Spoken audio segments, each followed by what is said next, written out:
So I'll just share my screen here.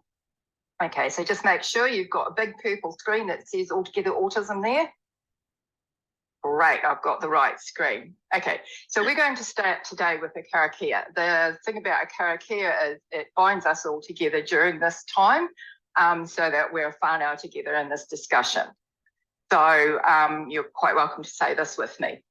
Kia hora timarino, kia whakapapa punamo te moana.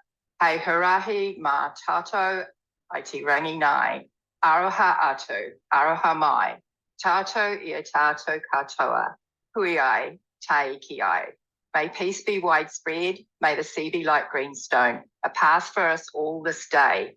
Let us show respect for each other, for one another. Bind us all together.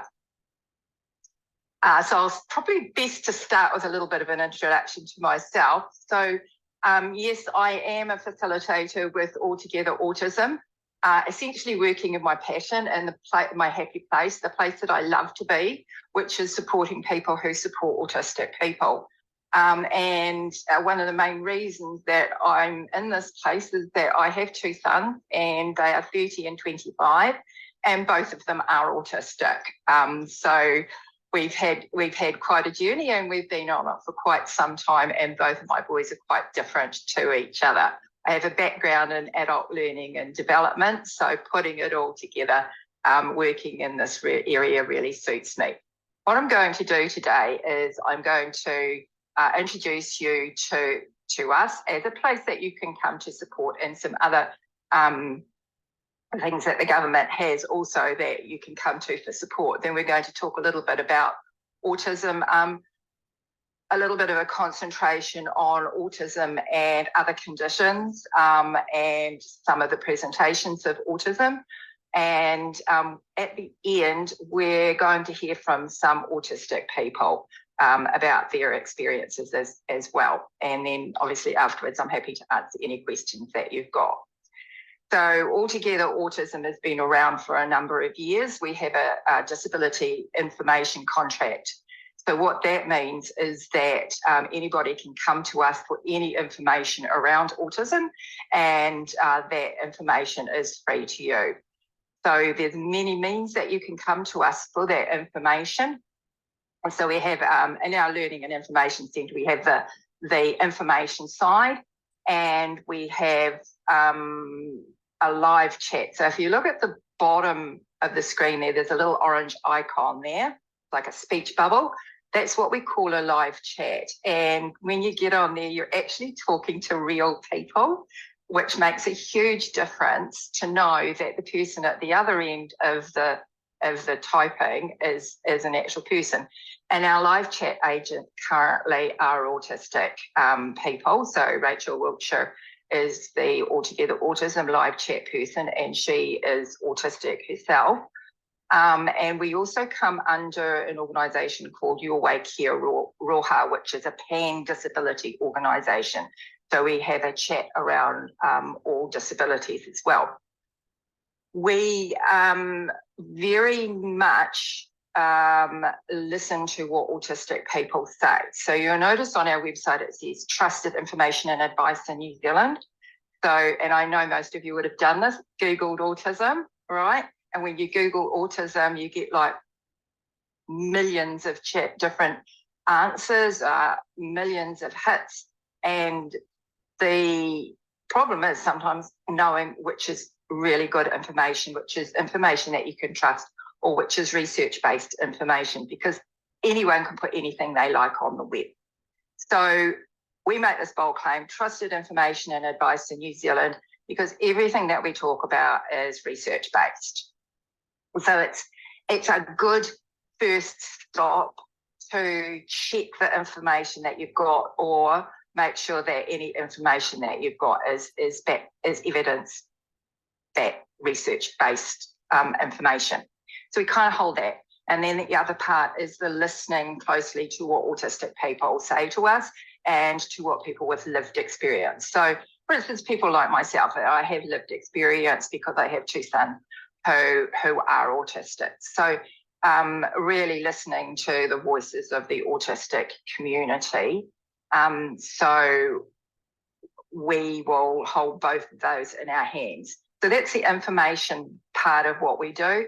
Live chat looks like this, really responsive, generally within 1 hour, and then we can refer you on. So Altogether Autism originally was brought together by Life Unlimited, which is now Your Way Kia Roha, and Parent to Parent.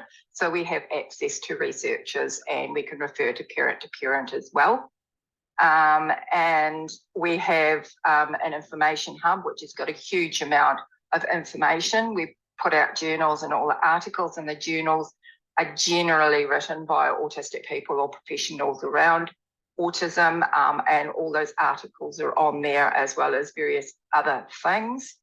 And this is just an example of some of the types of articles and information that we have in there. One of the things that we did last year was a big survey of autistic people that had experience of tertiary education, and that information and some guides written by our autistic advisors are on there as well. And then the other arm that we have is the workshop arm, which is where I sit. So that is around tell us what you need and we'll do our best to do whatever it is you need. And we were using staff facilitators, so myself and Sanam, and then we have access to a stable of contract facilitators so that we can give the facilitator that works. And all sorts of things. Yesterday, I was on a panel at the New Zealand Disability Employers Network, which was really cool, telling them, what would work better for autistic people when they're applying for jobs. Last week, I was working with at the Disability Symposium with the Auckland Cluster RTL network. So we're really trying to get out there and do all sorts of different things. It's not just workshops. So if you like, this is somewhere that you can start. We can also refer you on. So if you want to know more about something, then we can refer you on to an organisation that can perhaps help with that. Something that we have here in New Zealand that a lot of people may not have a really good idea of what it is our living guideline. So this is newly revised as the 3rd edition. It's been around since 2009, but the conversation started a long time since then, and it's New Zealand based, and it was probably the first in the world of this sort of thing. So with the living guideline, it used to come out in a book, but because it's updated on a yearly basis, it's changing to the latest research and information all the time. So the best way to access it is an online copy. But it's got evidence-based information.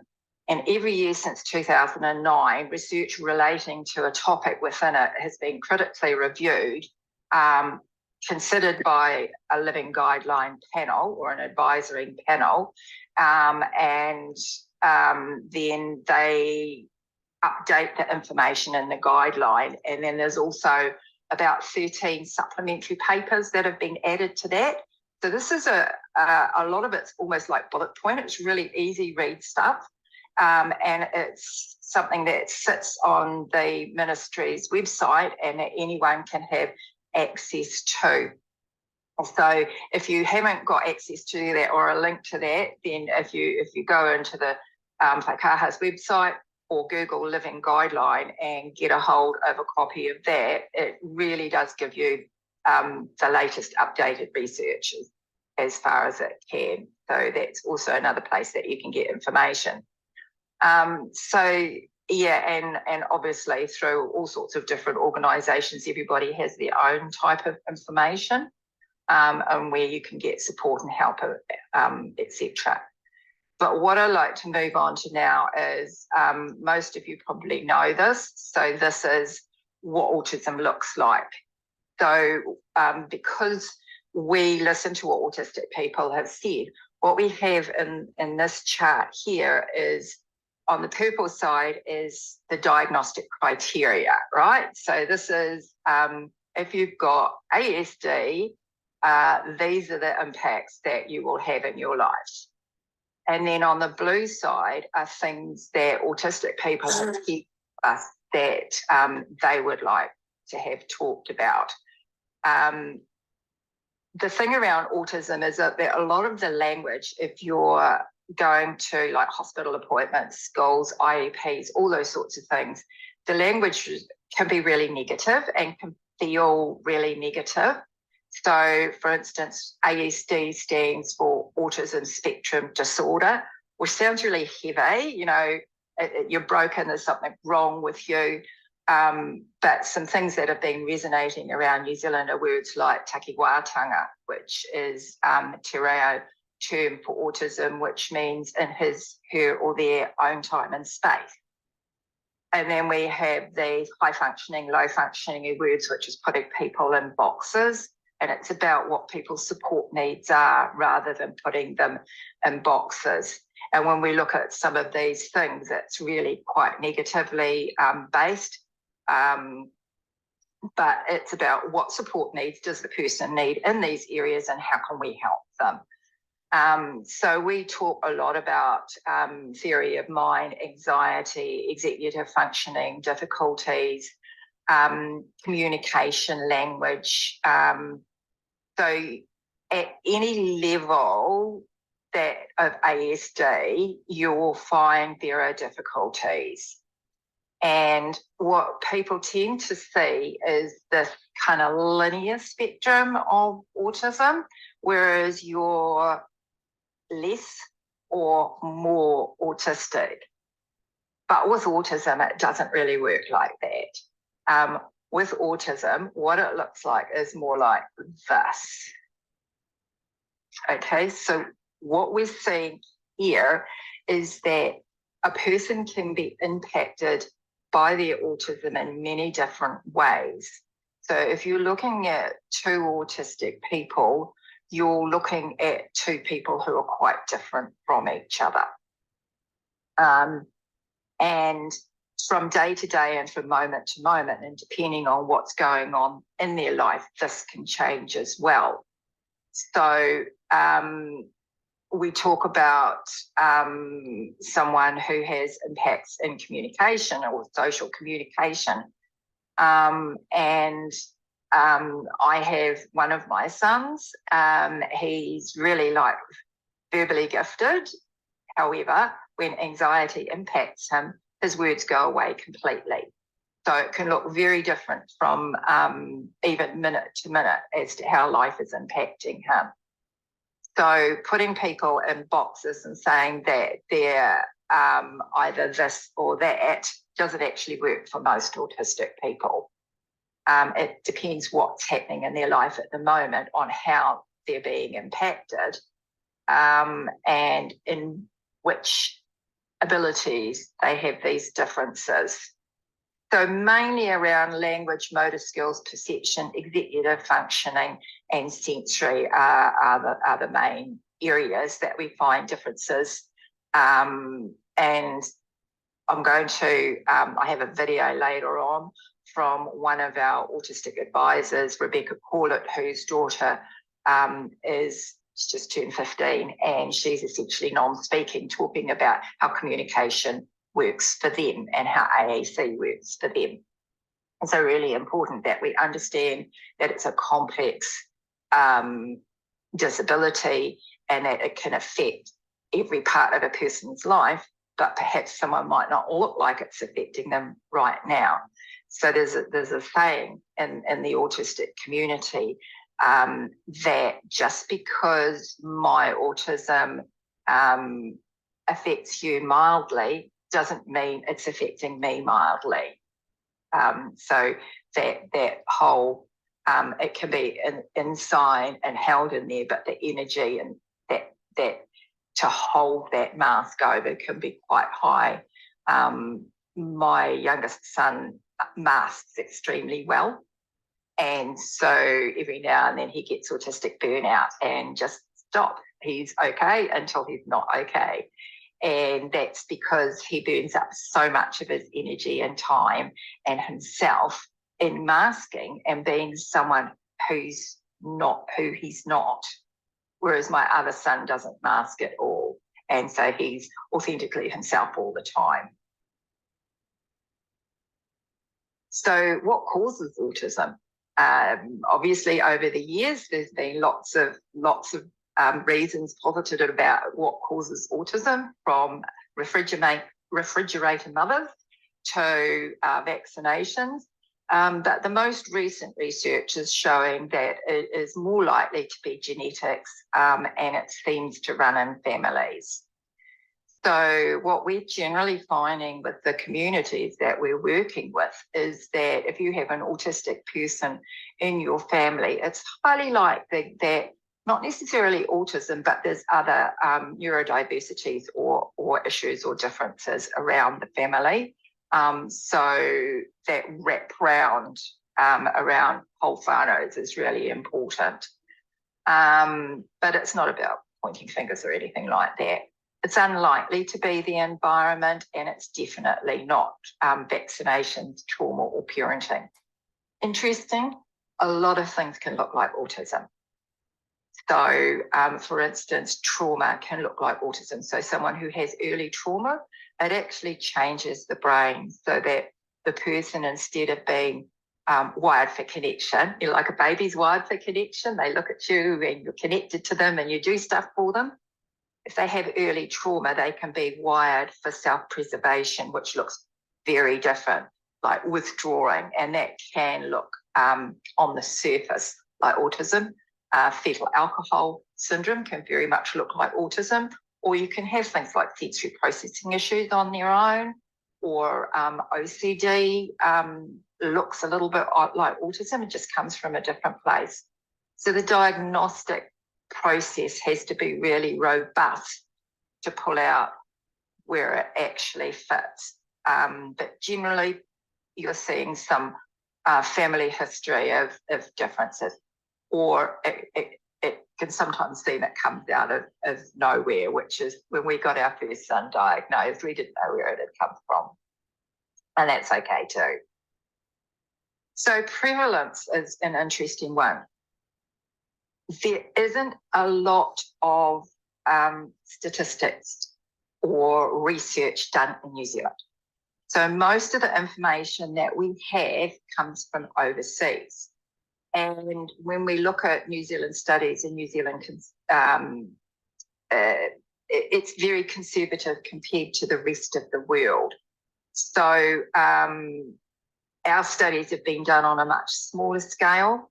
And there was a study done early 2020 in New Zealand, which looked at the number of new autism diagnoses between 2012 and 2016 in the Hutt Valley. And it was likely to be around this 1 in 88, but worldwide, the prevalence is a lot lower than 1 in 49, 1 in 46, depending on where you're looking. So, we're looking quite conservative with that 1 in 88. It's very likely to be more. We don't have any Maori or Pacifica data as yet, which is really sad.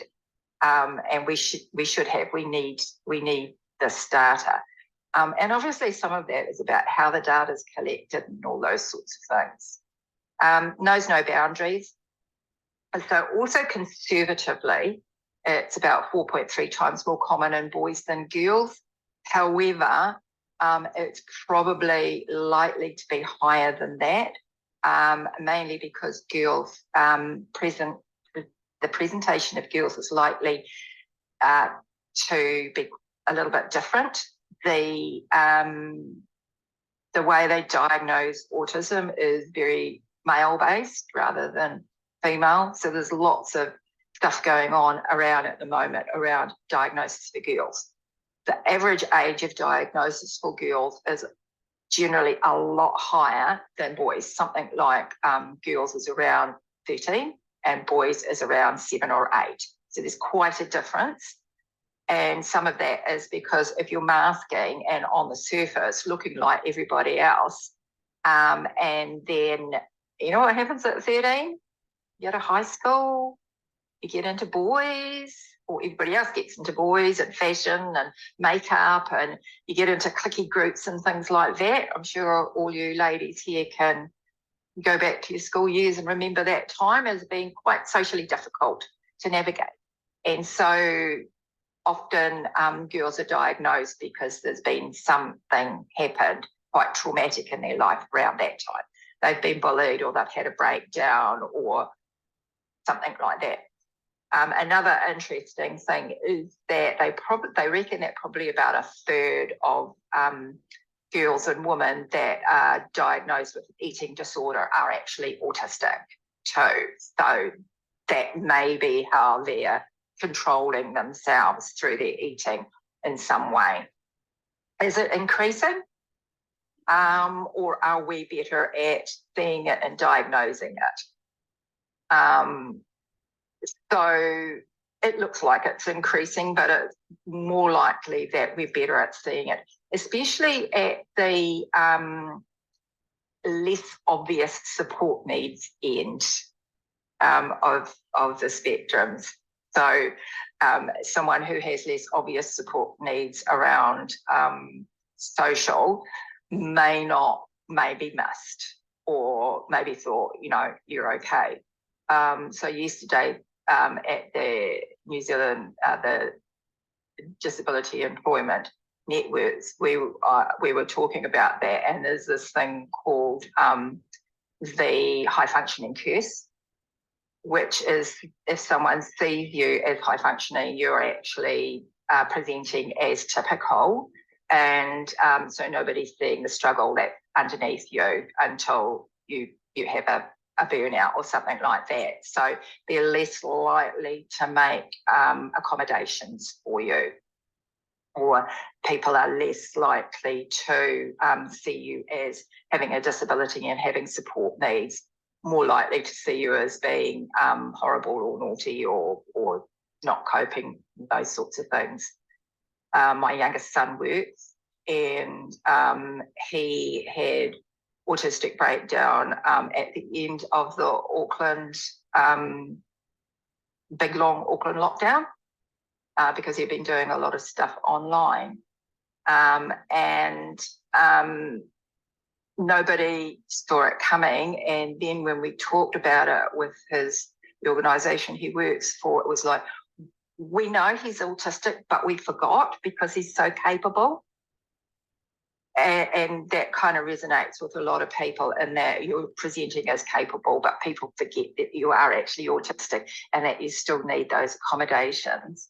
And because he doesn't want to appear different, and because he's still got social communication difficulties, he finds it hard to say, hey, it's too much, and to say no when he's asked to do something different. So that's the sort of thing that can happen there. Co-occurring conditions. So nearly 3/4 of autistic children are diagnosed with co-occurring conditions. So just because you're autistic doesn't mean that you can't have other conditions. So commonly anxiety would be the highest one. So up to 84% of autistic people also have anxiety alongside of it that has its own diagnostic criteria.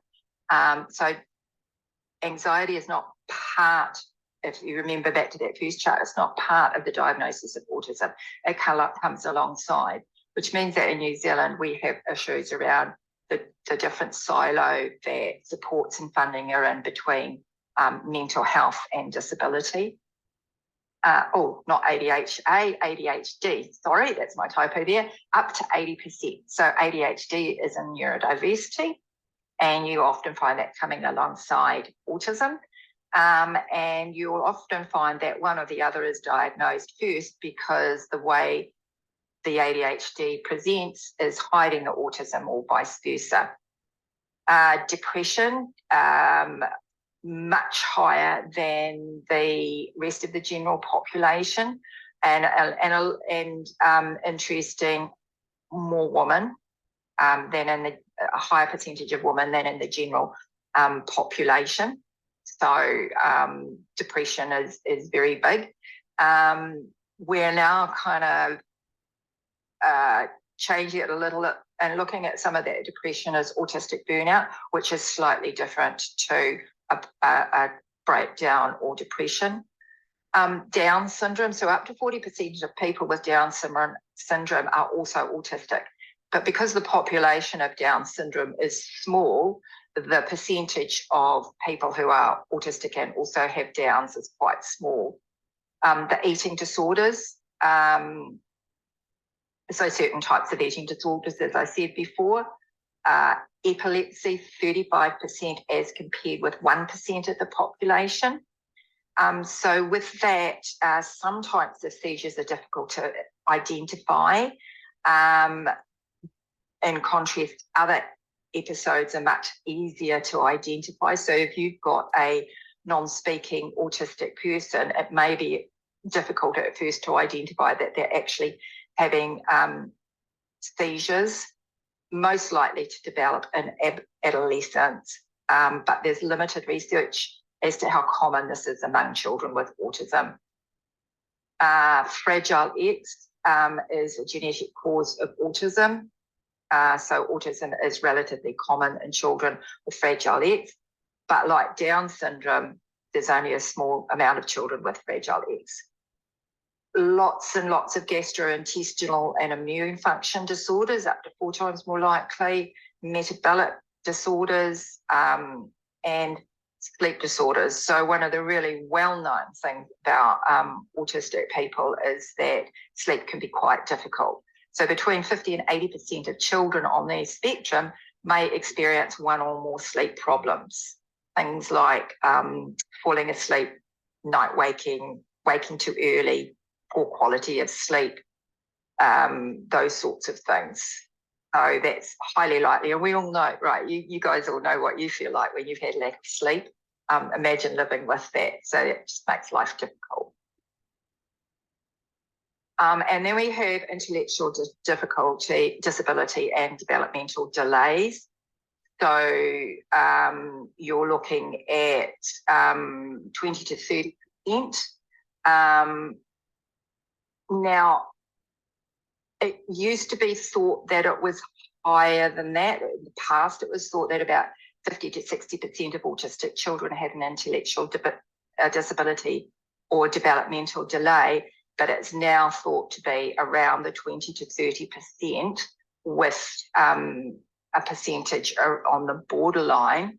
It might be because IQ testing for autistic children has improved, support and education is better at addressing learning needs, and then some researchers have argued that some children's developmental delays might be caused by social learning difficulties rather than being a separate condition, which makes sense because in the triad of difficulties, the social communication and social learning is quite high. So that's something to hold there. And as I said before, gender differences likely to be more like 1 in 3 versus 4 in 3. They're showing things like less restricted and repetitive behaviours and interests. On the surface, they might look like the same interests as other girls. And the presence of repetitive behaviours and visual interests is a key diagnostic criteria that clinicians are looking for. But it's usually around those male interests like train timetables and numbers and things like that, rather than My Little Pony and Colour Pink and Barbie and things like that. So we're finding that girls require more severe presentation and complex behavioural difficulties to be diagnosed, and girls are more likely to, what I said about masking, internalising rather than externalising. So it's that ability, a better natural ability in girls anyway to imitate or fake it. So there's just some statistics and information around what we're seeing, who's being diagnosed, etc. And I'd like to move on now to just having a look at some of those judgments that we have around autism. And this one, which I'm sure you've all heard before, everybody is a genius, but if you judge a fish by its ability to climb a tree, it will live its whole life believing it's stupid. So strengths and looking at what people are able to do more than their weakness are really important, because those are the real us. Those are the things that increase our confidence, because they are us at our best, and they're the things that we're naturally good at. And if you look into yourselves, most people tend to spend a good part of their life doing the things they like. So either working in the place that you like, which is what I do, or in your own time doing the things that you like and enjoy in your own time. So we have that choice, and we have that ability to make the choice. And what it does is it reminds us to let go of the idea that we might be different in some way. Because when we're doing the things that we like to do, we feel competent, we'll feel confident, and our self-esteem, or the way we look at ourselves, is higher. So that boost in self-acceptance is really important in getting to live your own lives. Interesting that a lot of autistic people in that adolescent, young adult stage are not able to tell us what they're good at. And so I'm working with a group of autistic adolescents in a series of workshops at the moment. And at the beginning of that, not one of them were able to tell me what they were good at. And we have people that are doing their PhD on that work in that workshop. We have people, it's a whole range from almost non-speaking to someone doing their PhD, and they're all struggling with the same things, understanding who they are and understanding what their value in life is. And so identifying people's strengths can be really important. And the way we talk about diagnosis and things is not strength. It's looking at the negatives all the time. So if you're interested in that, in a positive way of looking at autism, there's these neurodivergent narwhal signs of autism. You can go in, and there's lots of them, but I've just picked out a few here. And if you look at it, it's around language. So it's the same difference as we talk about high functioning, low functioning, or we talk about supporting the needs, or what support needs the person has. And we used to talk about autistic or normal, and now we tend to talk about autistic or neurodiverse community, neurodivergent person, and a neurotypical person, or typically developing, autistically developing, that sort of thing. And this does the same sort of thing. So young children, you look at them, oh, that's odd. Why is he lining up his cars? Instead of saying, plays with toys in ingenious and creative ways, or in different ways, communicates in unexpected ways, listen. And that's really important. Talking's not the only way to speak, but we're socialised to see speaking as the only form of communication, but it's not. It's only about, the words we say is only about 20% of communication. And I'm sure you've all seen miscommunication on Facebook and texts and things like that. So something like these neurodivergent narwhals can actually give us a different idea, or a different look at what autism looks like. The need for more downtime doesn't mean unwillingness or inability to engage with others. It just means the person needs more downtime. And personally, the older I get, the more downtime I need. And seeing beauty in details that others ignore, intense interests bring intense joy. So for autistic people, spending time in and talking about their intense interest brings them joy. So when you look at that, it's no wonder they want to talk to you about it, or no wonder that they want to do it a lot, because that brings intense joy. And wouldn't we all like to spend that time doing the things that bring us intense joy? And thriving on routine is okay. Let's not pathologize that. So there's lots of new and different ways of looking at autism, and really nicely strength-based. So there's a lot of theorists and psychologists and people have got a lot to say about autism. And I've just picked out one here just to give you an idea. So Ross Green has been around for quite a long time, and he's not specifically for autistic people, but he works with people with life challenges. And he started his work working with young people in the state in the criminal justice system. So these are the people there with the most challenges around their behaviour. He's actually in New Zealand right now on the second day of a workshop here in Auckland. So he's been around since the 90s and working around challenging behaviours or people who challenge our thoughts of what behaviour should be like.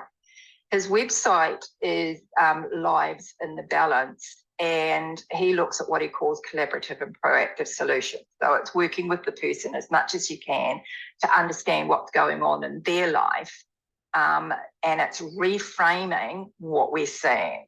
So we tend to say when someone's behaving, what we're actually meaning is they're doing something that's challenging us, that it's bad behaviour, but behaviour is anything that you do. So, but we frame behaviour as bad behaviour. So kids do well if they can. Not kids do well if they want to. People don't do well if they want to. They do well if they can, if they've got everything that they need in order to do well. And when you're looking at autistic people, some of them have got huge amounts of stresses and unmet needs in their lives. And so it's about changing some of those things, and then you see what they're doing differently. So it's about being a stress detective to find out what is going on that person's life, and working with them if you can to shift some of that. And it might be so as simple as knowing that it's a challenge for this person to be inside under the lights because the lights hurt their eyes, and that's very, very real. So let's see if sunglasses or a cap, which changes the light, works for them. Or we know that noises are distressing for this person, so they get very distressed about it, and then they can't communicate in a way that we're listening to tell us that these noises are distressing to them. So let's listen to their communication in a better way. See that what they're doing is telling us something, which is that they're distressed, and maybe seeing if there's some way we can change those sounds coming into their senses. So we tend to be quite judgmental. So if you look at the won't and can't, the won't is really judgmental. We're judging that a person has everything that they need to do something. They're choosing not to. And usually because they know our buttons and they're pressing our buttons. Just lazy. Just want attention is something we hear a lot. He likes to run around the room making loud noises and annoying everybody. He just wants attention. It's not usually the case. So it's really, really judgmental, and we go into this rewards and punishment. But what if we shift that and start to think that the person can't do it, and then it's a teaching tool? We start to think a little bit differently about and become curious. I wonder why. I wonder what's going on in that person's life that they can't sit still at the table, or they can't eat other foods. What's going on? What's getting in the way? How can I help? So you see, it's quite different just changing that one word. The language can change the way that we think. So if you're interested in Ross Green's model, Lives in the Balance, so www.livesinthebalance.org, or just Google Ross Green. The first book I ever picked up was called The Explosive Child, and it pretty much changed our lives. Raising human beings, lost at school, there's all sorts of things. He's really great, and I bring him up because he puts everything on his website. So you don't have to buy the book or go on the course. You can look on his website and on his Facebook. He has for educators and professionals, and then for whānau, so different streams, and you can go on there and you can get the information. So that tells me something about how he cares about things. So that's just one place that you can go for just a different look at things. And so I have just enough time. I have a couple of videos here. So the first video, as I said, is Rebecca Call It. It's about 8 minutes long, but she's talking about how AAC, a different way of communicating, changed their lives.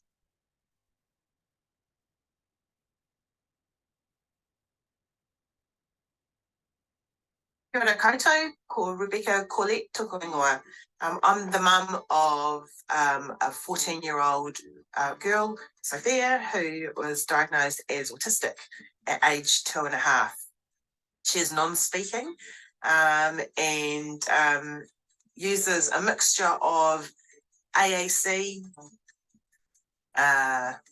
gestures, New Zealand Sign Language, and a few select verbal words that she can use quite well when she needs something, but largely she relies on assistive technology as her voice. So our journey as a whānau has been to make people around us aware that this is her chosen voice, and to respect it, and to take the time and space to listen to Sophia when she's speaking. And by doing that, it actually allows important people around us to see that she does have a voice. You don't need to speak for her all the time. And that non-speaking or non-verbal doesn't necessarily earmark an intellectual disability. She has lots to say. You just need to give her that time and space to communicate. So for her assistive technology, she has a talker, or AAC, which is alternative augmentative communication. It's an iPad mini with a bright purple case with a crossbody strap so that she can wear it and have it with her all the time. She takes her voice with her everywhere she goes.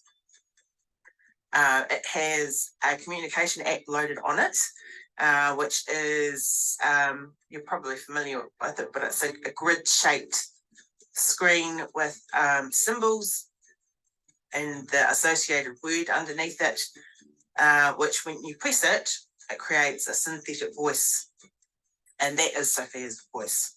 Our journey with AAC started through school.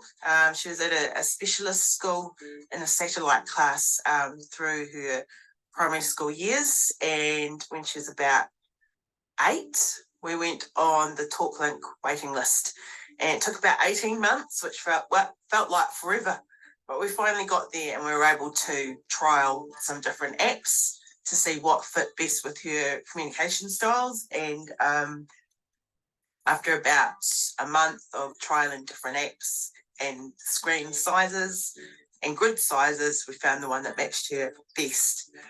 And it changed all of our lives, Sophia's especially, because something just clicked. She realised that she could use this thing and people would listen to her, and she could take it out of the classroom. People were still listening to her. So she was able to tell people how she felt, what she wanted. There was no misunderstanding. And we saw a massive change in her confidence, her independent skills, her behaviour, because there was no issues with that confusion around what she was trying to tell us. So it was life-changing for all of us. And she doesn't use it fluently, but she uses it, as I said before, as a one of many different ways to communicate. The only issue for us is with its lack of Te Reo Māori function on it. Currently, we have to type in phonetically kupu Māori to try and make it sound something like the correct pronunciation. For example, we live in a place called Raumati, and to pronounce that as close to the correct pronunciation as possible, I have to type in ROW.MUTTY. And that's, it still comes out and sounds like Siri or Alexa or your sat nav from your car. And it makes it a bit sad that there isn't that sort of technology available, but there are good things happening at the moment. There is the technology being developed so that hopefully sometime in the near future there will be an option where it will our technology will be able to reflect our beautiful Indigenous language and create a voice, a synthetic voice that reflects Sophia's whānau and her iwi and her culture. So that's the day I look forward to. AAC's been just life-changing. Sophia's been able to tell us when she's hurting, when she's injured herself, and we weren't able to work out where she was hurting. She'd broken her wrist. We thought it was her shoulder, but she was able to use her device to show that it hurt and that she felt nervous when we were at the waiting rooms at the doctors. She told us she was, scared, excited, which we took as like an anxious sort of state. If I could let people know anything about assistive technology and AAC, it would be to presume competence. Even if a person has a diagnosis of non-speaking or non-verbal, everybody has the ability to communicate. And if we all just wait and give the person the time and the space and the resources that they need to make their wishes known, you'll be amazed what you can learn. And I wish that more people saw AAC as more than just a cool party trick, that it is a valid form of communication and it is every single human being's right to be able to communicate and to be listened and to be respected. So that would be my big wish for the future for Sophia as she gets older and moves from her school years into the community, that people don't judge and that they acknowledge and value her voice. Kia ora. So communication or a way of communicating can be absolutely life-changing, as Rebecca said, not just for the person, but for the people around them. So we are actually socialised to see communication as speech. But when we communicate, we take in so much more. So think of yourself when you've had a really bad day and you've come home from work and someone says to you, how are you? What's the stock answer we tend to all say? Fine. And yeah, so we can say fine, or we can say fine, right? And they mean completely different things depending on the context we use it in, the voice we use, the syntax we use, our non-spoken gestures, etc., all changes that two words or what those two words mean. So it's really confusing when my sons say to me, how are you today, Mum? And I say, fine. And they go, great, Mum, glad to hear that. And off they go. I feel negated. I feel unloved. And I feel that they're very rude because they haven't picked up on that. I said, "I'm fine." But actually, what I said was, "I'm fine." And those words mean I'm okay. And so they are able to say, "Great," and go back to their rooms. So in actual fact, that's on me because I haven't communicated clearly. So what we've done with the English language is it's been around for so long that we've changed it. And we've changed the meaning and the way we use different words. So, things like, I still don't know what "my bad" really means. Or hey, it's raining cats and dogs. And I'm an autistic person and I love cats. So I go looking out the window for the cats and there's no cat. It's just water. But you promised me cats and dogs. So where are the cats? And then I wonder why the person gets upset. So when we don't, for autistic people, if we call it literal interpretation, but actually they're interpreting the English language correctly, exactly as it's meant to be said, without all that other hoo-ha that we put around the English language. So we can be very unclear in our communication to autistic people. And so clearing up our communication can make life so much easier for them. And then listening to what they're saying. And we tend to read things into.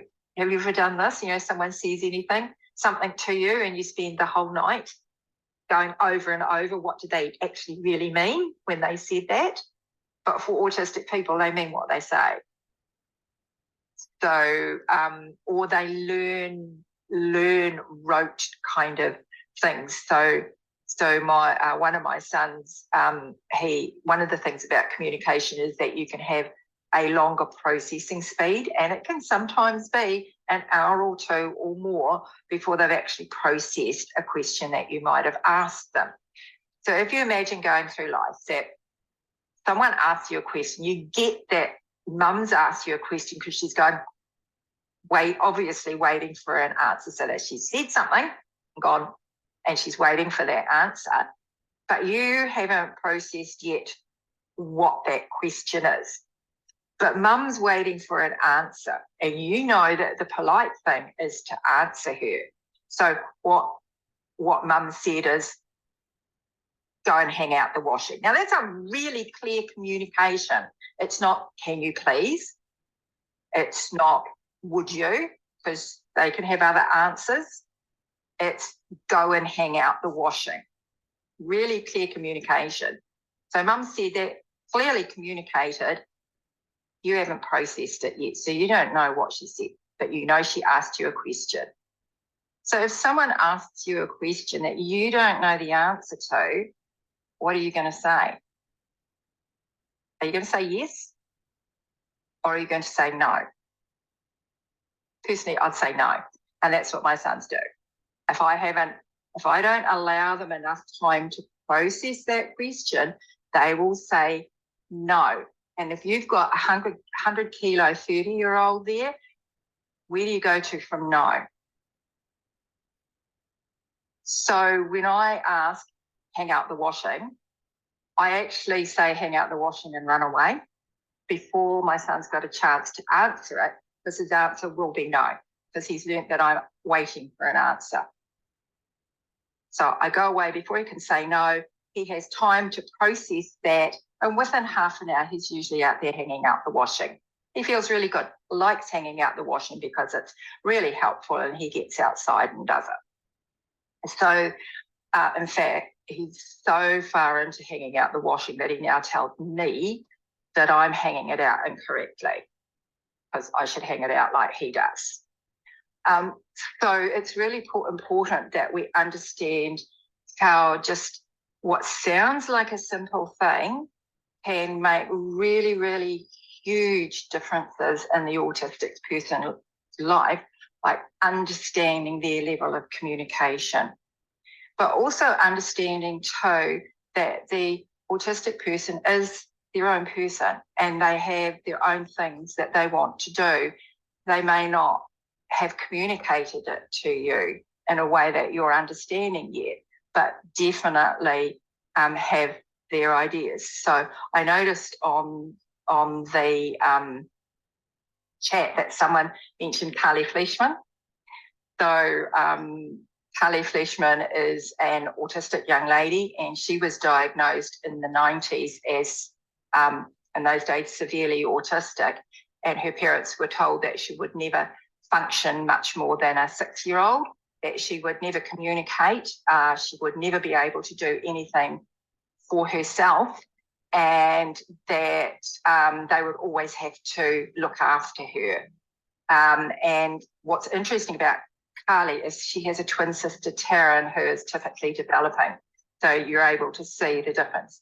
Carly also has OCD as well.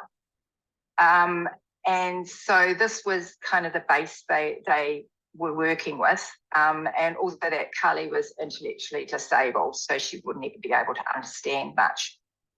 And so they worked on trying to give her some way of communicating. You've got to read the book. Long story short, she worked with therapists and found a way to communicate, which was typing on a laptop. Very slow, very difficult, because sensorily wise, just touching the keys on a keyboard was really difficult for her. And so they started to learn some things about Carly. And once she was able to communicate, they learned things like, actually, she's really intelligent and she's so funny. She still can't speak, but she uses technology to give her a voice, and she wants to be a talk show host, and she's really flirty, if you can see some of her interviews and things. She has an IQ of 130, has graduated. She has very distinct ideas and thoughts and things that she wants to do herself, because she's her own person.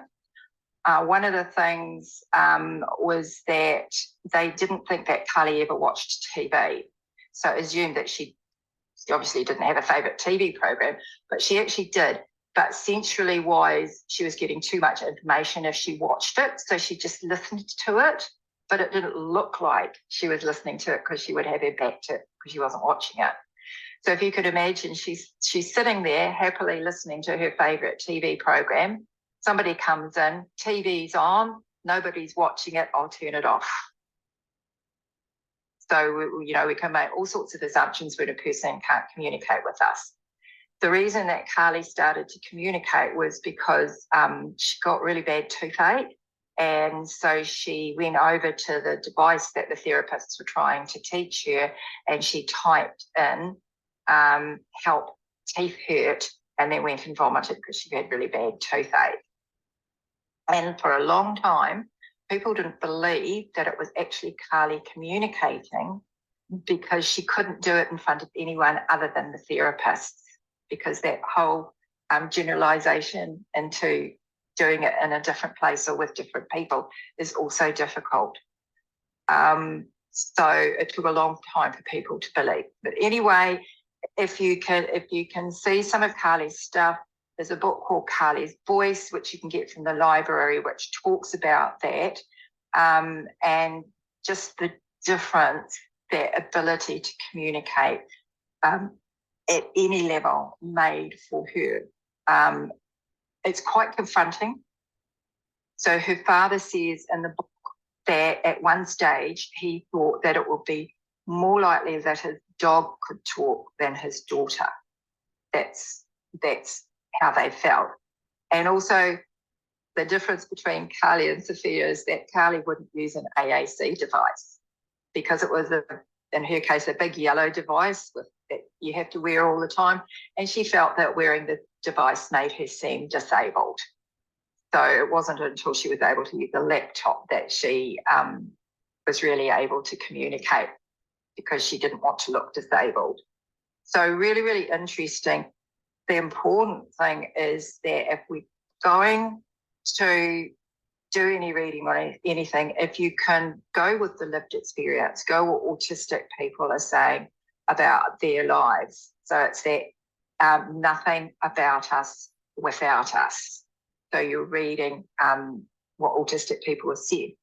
If you want to watch something interesting on AAC or non-speaking people, some of you might remember a while ago a singer called Sia, was it real or Sia? Sia, put out a video, and one of the actors in the video was an autistic, the character was autistic, and instead of employing a non-speaking autistic, instead of employing a non-speaking autistic to play the role, she employed someone who wasn't autistic to play the role.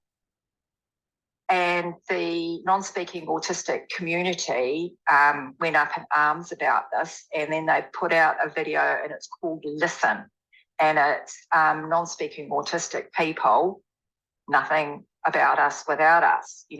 Just because we speak through a device doesn't mean we have nothing to say, and how disabling and demoralizing it is to be treated like a child just because you can't speak.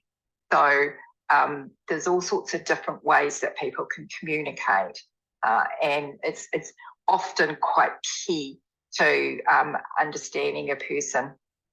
And and Sophia's 15 now. The sad thing is that it took so long for them to they were on the waiting list for so long. And I've heard recently of people being on the waiting list for 3 years for AAC. When it's so life-changing, it's really sad that it takes so long for people to get the thing that they need in order to be able to communicate. So what I want to finish with is some more of the autistic voices. So these are these 4 people. When you look at them on the surface, they can appear typical. They can appear really confident and not autistic. They are autistic, and if you look at their lives, they've all had periods when their autism has made life really, really difficult for them, and they're still going through that process of living life. But it's about the creativity that we see in some autistic people. So this isn't the autistic savant, a person who has really one thing that is just amazingly different. These are people that are highly creative and using their creativity.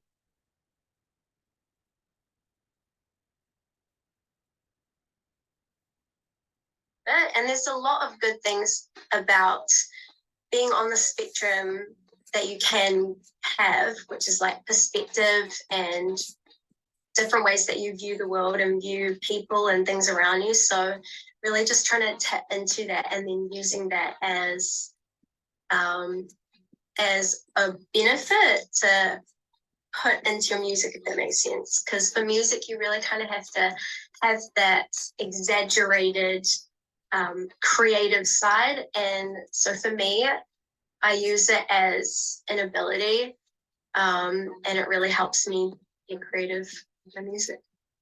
As a kid, I had to learn social interaction on a mechanical level. I'd already spent my life breaking down literally the mechanics, the like phonetical inflections and individual micro movements in your face, and breaking down, because the what individual things meant did not intuitively come to me. I learned those as if I was learning a role, but the role was myself.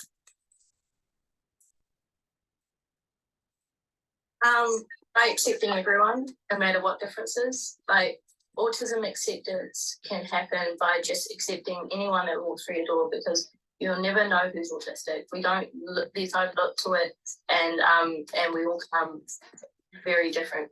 So if you just accept anyone that walks through your door, you're nailed accepting anyone with differences. And keeping an open mind with communication is how you create that universal design mind. I think how people would work with I think people should see autism like as, you know, just the everyday normal thing. I think that's how it should be. We don't need to be seen you know, as the, oh, this fella needs help, or you have to make sure that this dude feels safe in this space area. But then yet again, like we can hear you, and yeah, we already know what you're saying. Like, yeah. But yeah, I think talk to them, talk about their favorite hobbies, and even if they talk about them too much, just be patient.